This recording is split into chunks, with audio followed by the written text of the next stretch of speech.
Je ne vois pas où est le problème. Consommer des animaux, c'est légal, c'est courant. Si c'était vraiment si terrible, on ne le ferait pas, non?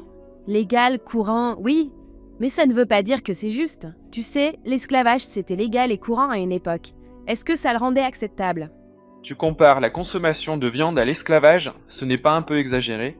Je ne dis pas que c'est la même chose, mais dans les deux cas, on parle d'êtres sentients, capables de ressentir la douleur, la peur et les émotions, qui sont utilisés comme des ressources plutôt que respectés comme des individus. Les animaux ne sont pas sur cette planète pour être nos objets ou nos outils. Ils ont leur propre vie, leurs propres intérêts. Et on leur vole tout ça, simplement parce qu'on peut les contraindre et que c'est normalisé. Mais si c'est si injuste, pourquoi on n'en parle pas plus? Parce que c'est une énorme source d'argent, et donc tout est fait pour que tu ne te poses pas la question. Regarde autour de toi. Les publicités te montrent des poules qui dansent à la télé et des cochons souriants sur des camions. On n'en voit jamais les enfants en sortie scolaire à l'abattoir, mais plutôt dans des fermes pédagogiques.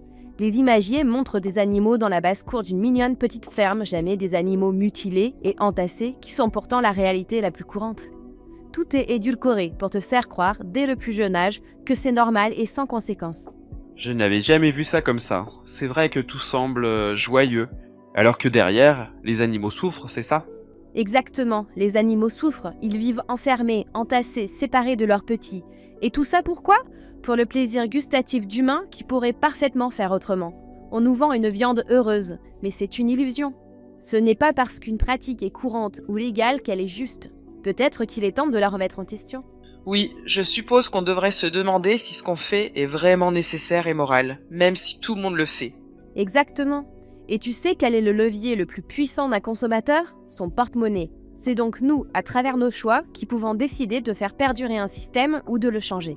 Alors, qu'est-ce que tu décides? Tu suis la masse ou tu fais ce qui te semble le plus humain et le plus juste?